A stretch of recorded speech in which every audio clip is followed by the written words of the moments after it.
Les enfants sont capables, vous êtes capables, tout le monde est capable. C'est un tout Expo Science. Foncez, faut y aller. C'est une super satisfaction.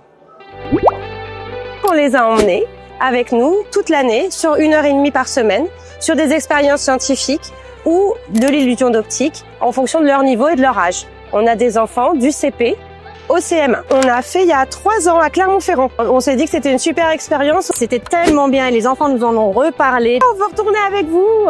C'était vraiment une super expérience pour eux. On s'est dit, allez, on se le refait encore une fois. C'est un tout Expo Science. C'est aussi bien comme on y va, la journée qu'on passe, les expériences qu'on fait en amont, c'est un tout. C'est gratifiant et pour eux et pour nous parce que ils arrivent à expliquer, ils connaissent des nouveaux mots parce que moi en plus j'avais des 3 ans. Donc l'œsophage, l'estomac, tout ça, franchement une vraie gratitude. Alors nous, de la banane au cinéma, illusion, réalité. Alors c'est très très vague. Parce qu'on part aussi bien de ma collègue qui fait de l'extraction de l'ADN de banane ou des expériences sur le bruit que le pré-cinéma. Alors nous, l'idée c'est qu'on avait très envie de faire des maquettes et que les enfants qui participent puissent manipuler. Donc on en a parlé, on a discuté avec les enfants, on s'est mis en relation avec le Fab Lab de Montluçon. On a commencé en décembre, les ateliers classe. On savait qu'on partait sur les sciences. Donc j'ai fait plusieurs expériences avec les enfants pour un peu éveiller leur esprit scientifique, voir si ça leur plaisait, si c'était un groupe qui était partant. Et en fait, ils étaient débordants d'idées, ils voulaient tester plein de choses, tout ce qu'ils voyaient sur les réseaux, sur les TikTok, ils voulaient tester des recettes,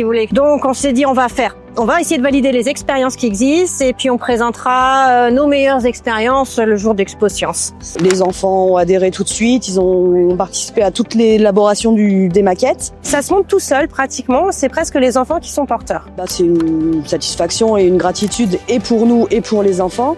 Nous de les voir s'exprimer comme ça sans vraiment de problème. C'est pas les mêmes après l'école en salle de classe que ici. Je les trouve pas du tout stressés, à l'aise, contents. Ils sont heureux d'aller voir et de ramener les copains et de leur dire venez voir ce que nous on fait sur notre stand. Ils adorent. Ils attendent qu'une chose, c'est qu'il y ait plein d'enfants et plein de parents qui viennent. Je pense que ça leur a apporté une certaine cohésion parce que c'est vrai que des projets entre maternelle et primaire, ça se fait pas tout le temps.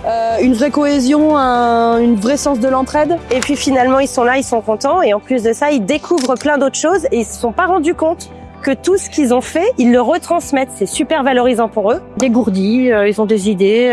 Je suis fière d'eux. Aujourd'hui, ils sont là, alors que souvent, ils se sentent beaucoup plus bas. C'est une sacrée satisfaction quand on voit nos petits loulous qui ont le sourire jusqu'ici, qui présentent ce qu'on leur a appris à d'autres enfants. C'est une super satisfaction. On a été accompagnés, réactifs aux questions, réactifs aux mails. Moi, j'ai trouvé qu'on était super accompagnés et surtout, le train des projets, on peut y aller n'importe quand. Il évolue parce qu'on a tous effectivement d'autres choses à faire. On peut pas forcément tout suivre, mais on y va quand on veut. C'est mis à jour régulièrement. On a une super interlocutrice qui nous rappelle les dates, heureusement, parce qu'effectivement, comme on n'a pas que ça à faire, les petits mails de rappel, c'est trop cool. En cas de problème, on a toujours eu des réponses. On avait notre taille de stand, on savait comment faire nos banderoles, la place qu'on allait avoir, comment occuper l'espace, parfait. Le Padlet, les formations en visio et les réunions, rien à dire. N'ayez pas peur de présenter des projets, n'ayez pas peur de vous lancer. Foncez, faut y aller, même si le projet n'est pas fini, vous allez le finir sur place. Il faut se faire plaisir, c'est vraiment un moment très ludique.